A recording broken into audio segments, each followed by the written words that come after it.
Olá, minhas queridas, estamos de volta com mais um capítulo do livro Uma Mulher que Reflete o Coração de Jesus, 30 Passos para Seguir os Exemplos de Cristo, de Elizabeth George. Hoje nós estaremos falando do 14º dia, que fala sobre as características de ser humilde, como o nosso Senhor Jesus. Frequentemente dou aula sobre o livro de Esther. E como muitas mulheres, eu absolutamente amo a narrativa dessa bela e heróica rainha do Antigo Testamento. Ela não tinha os pais e foi tirada da sua casa por causa de uma diligência pela jovem mais bela de todo o Império Persa. Lá foi mantida no harém do rei para ser preparada e apresentada a ele como candidata à próxima rainha e esposa do rei, se ela assim o escolhesse. Uma fonte que encontrei enquanto preparava minhas aulas foi um livro inestimável sobre a vida de Esther, escrito por Charles Swindoll. Nele, o comentário do livro de Esther, ele escreve assim a respeito da humildade. Deus jamais ordenou que parecêssemos humildes. A humildade é uma atitude de coração, do espírito, é conhecer o seu lugar, é conhecer o seu papel e cumpri-lo para a glória de Deus. Pense um pouco. Jesus era Deus encarnado, todo-poderoso e onipotente. Isso significa que ele possuía a força criativa e o poder grandioso do Pai. Ele poderia realizar milagres e realizou. E um dia no futuro usará o seu poder incomparável para governar como Rei dos Reis e Senhor dos Senhores. Ainda assim, esse é o mesmo Jesus que permanece o tempo todo como exemplo máximo de humildade. A trajetória do serviço humilde de Jesus, desde o seu nascimento até a cruz, é o padrão que devemos seguir e uma qualidade que devemos refletir. A Bíblia também nos diz no livro de Filipenses, capítulo 2, versículos 5 a 8, assim: Tende em vós o mesmo sentimento que houve em Cristo Jesus, que existindo em forma de Deus, não considerou o fato de ser igual a Deus algo a que devesse se apegar, mas pelo contrário, esvaziou-se a si mesmo, assumindo a forma de servo, fazendo-se semelhante aos homens.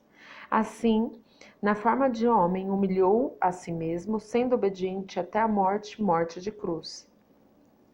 Depois de se humilhar para se tornar homem, Jesus ainda se rebaixou ao se recusar e exigir certos direitos humanos na terra. Em vez disso, ele se sujeitou à perseguição e ao sofrimento das mãos dos ímpios cruéis. Além da perseguição, Jesus chegou à expressão máxima da sua humildade, morrendo como criminoso, seguindo em obediência ao plano do Pai para ele. Ao começarmos hoje a olhar para a humildade de Jesus, considere como essa atitude piedosa deveria se tornar uma qualidade importante na sua vida diária.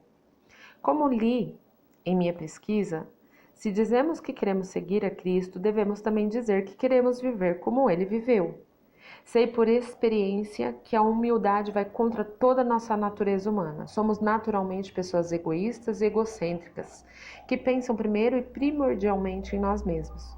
Mas, como no texto bíblico citado anteriormente, diz: você e eu devemos ter em nós o mesmo sentimento que houve em Cristo Jesus.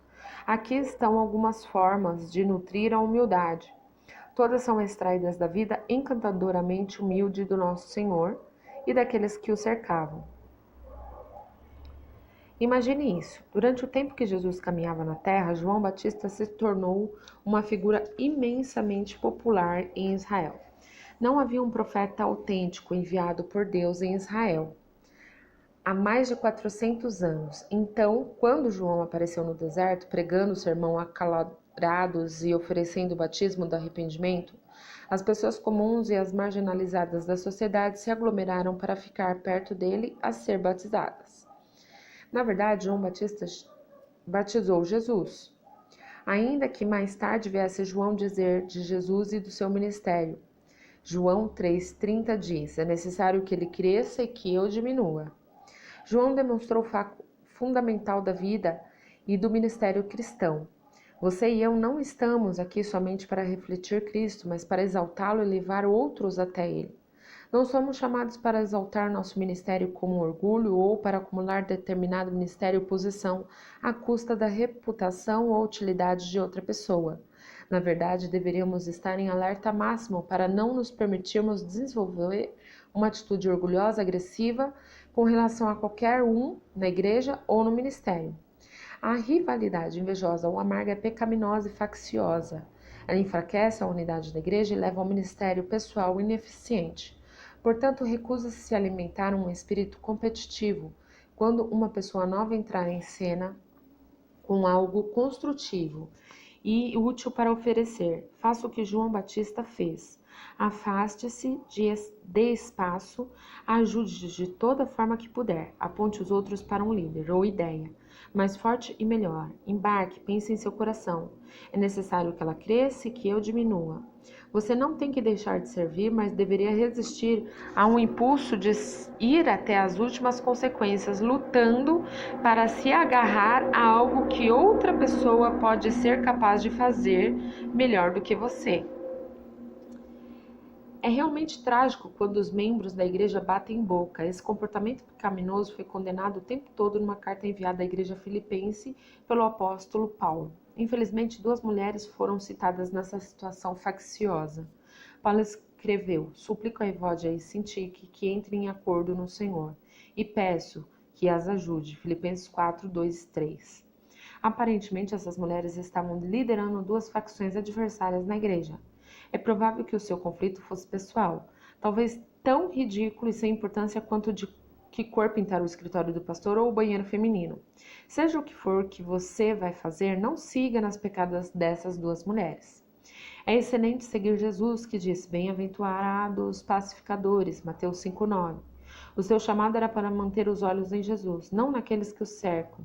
O seu foco e propósito são humildemente seguir a Cristo e representá-lo fielmente em toda oportunidade. Ele é o único que deve ser visível em qualquer ministério que você realizar ou de que participar. Busque refletir a imagem e a sua humildade. Fique focada no que é realmente importante, nas almas, no ministério espiritual e na obra do reino. O fruto de tal ministério será de honra a Deus e positivo, não algo repleto de conflito e discórdia. Aquele que a si mesmo se humilhar será exaltado. Jesus costumava fazer as declarações que pareciam contraditórias entre si ou paradoxais. Numa ocasião em particular, enquanto almoçava na casa de um líder religioso, Jesus percebeu como os convidados estavam brigando pelos milhares de lugares na mesa. Naquela cultura, quanto mais perto as pessoas se sentavam do anfitrião, maior seria a posição de honra daquele convidado.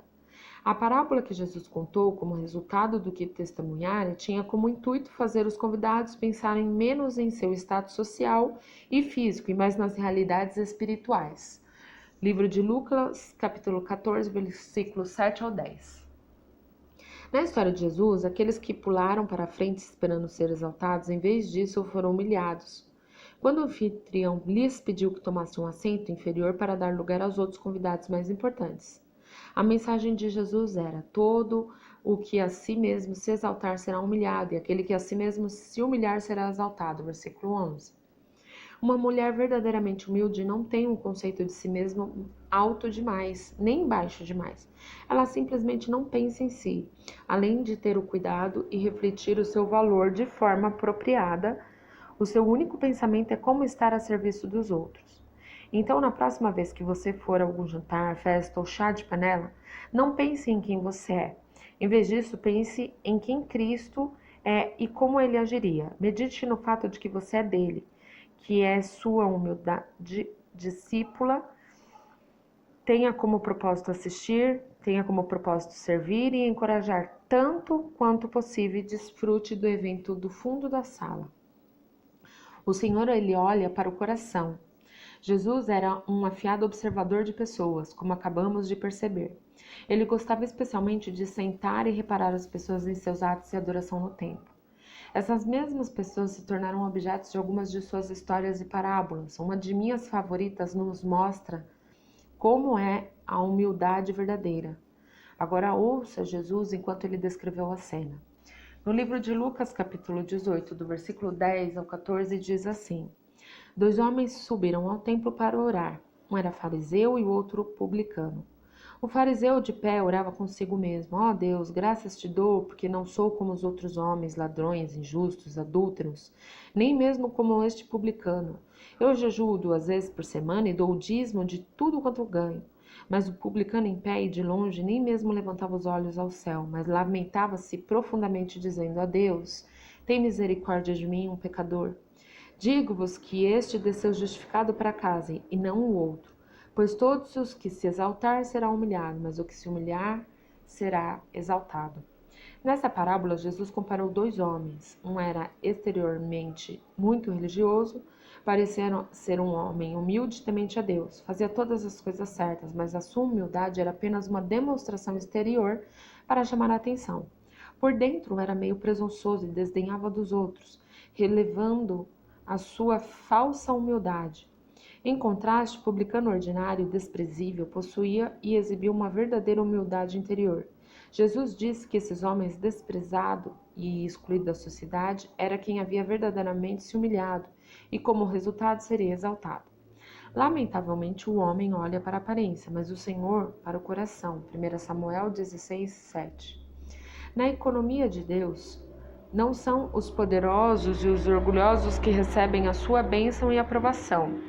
Não é o humilde de espírito. Pedro, um dos discípulos que havia andado pessoalmente por muitos anos ao lado de Jesus, o exemplo máximo de humildade, descreveu essa aparente contradição dessa forma. 1 Pedro 5, versículos 5 e 6. Tende todos uma posição humilde uns para com os outros, porque Deus se opõe aos arrogantes, mas dá graças aos humildes. Portanto, humilhai-vos sobre a poderosa mão de Deus, para que ele a seu tempo vos exalte. Deus não está dizendo para o seu povo se sentir humilde. Ele nem sequer diz para orarmos por humildade, apesar de não ser coisa ruim a fazer. Não, ele nos está pedindo para sermos humildes, agirmos humildemente e expressarmos humildade. Jesus acrescentava ação à sua atitude da humildade. Ele servia e ajudava os outros voluntariamente e está pedindo que você e eu nos juntemos ao seu clube, a Ordem da Toalha. Leia adiante para saber mais sobre este clube. Eu vos dei o exemplo. Como você deve saber, a terra da Palestina é um lugar árido e empoeirado hoje, assim como era durante o tempo em que Jesus esteve na terra. Portanto, quando os viajantes chegavam ao seu destino, era saudado à porta por um servo que estava pronto para lavar e secar os pés ao entrarem na casa. Em suas últimas horas antes da crucificação, Jesus retirou seus discípulos da multidão. Ele queria lhes oferecer um jantar de despedida, algumas últimas palavras de esclarecimento, conselho e encorajamento. Além de ter um tempo de oração antes da sua traição e prisão. Ao entrarem no cenáculo, os discípulos estavam tão ocupados discutindo sobre qual deles seria o maior no reino de Deus, que nenhum deles estava disposto a se curvar e lavar os pés dos outros. Para o seu completo choque, Jesus, silenciosamente, enrolou uma toalha em volta da cintura, tomou uma bacia de água, ajoelhou-se e começou a lavar e a secar os pés de cada um dos seus discípulos. João 13, do 1 ao 7. Por meio de seus atos, Jesus serviu de modelo para a humildade cristã e começou ensinando a seus discípulos o que significava servir abnegadamente, uma lição que ele completou com a sua morte na cruz. Ele instruiu seus discípulos a se juntarem à ordem da toalha, dizendo: Se eu, Senhor e Mestre, lavei os vossos pés, também vós deveis lavar os pés uns dos outros, pois eu vos dei exemplo para que façais também o mesmo. Versículo 14 e 15.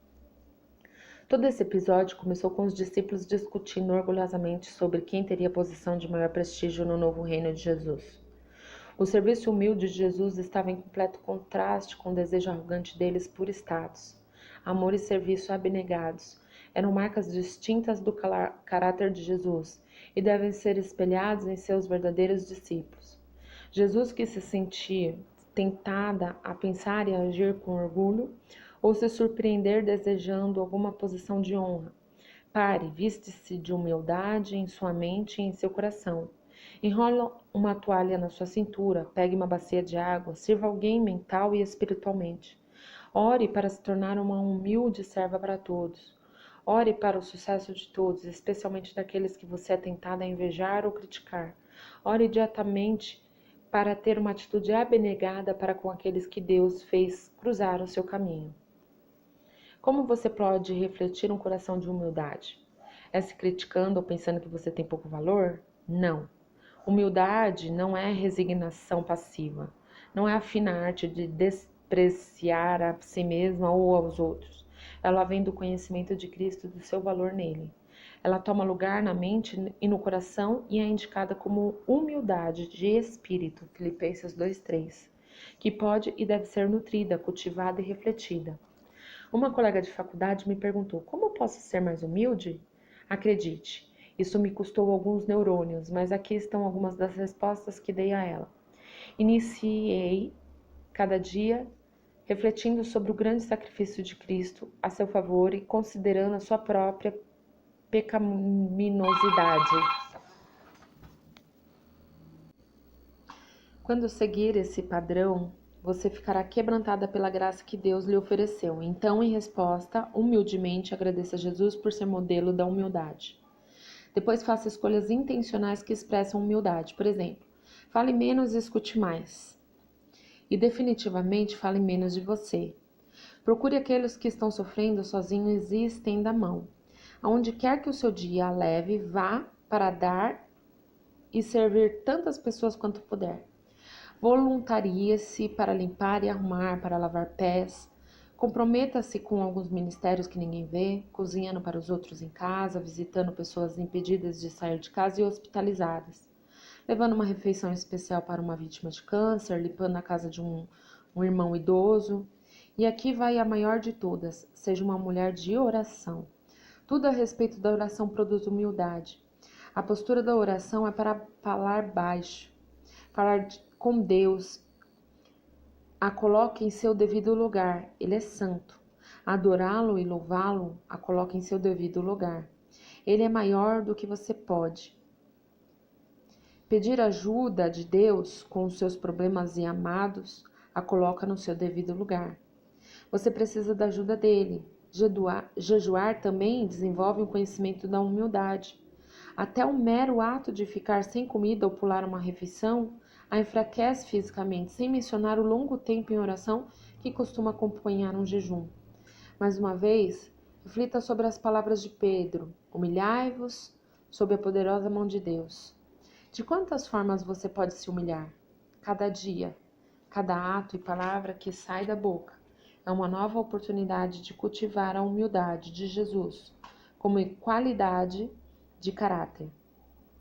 Feche seus olhos, estamos mais um momento em oração.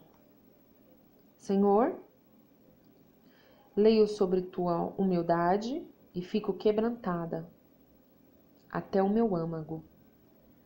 Por favor, me ajude a decidir, me enrolar nas vestes da humildade e focar-me não em mim mesma, mas nos outros e a considerar os outros melhor do que eu. Que eu pare de me depreciar, mas que eu saiba realmente qual é o meu valor em ti.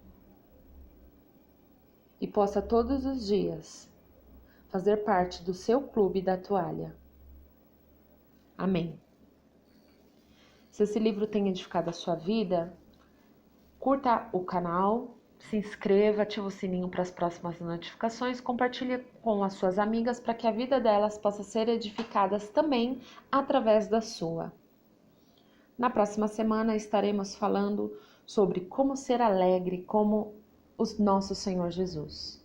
Um beijo no coração e até mais. Fica com Deus.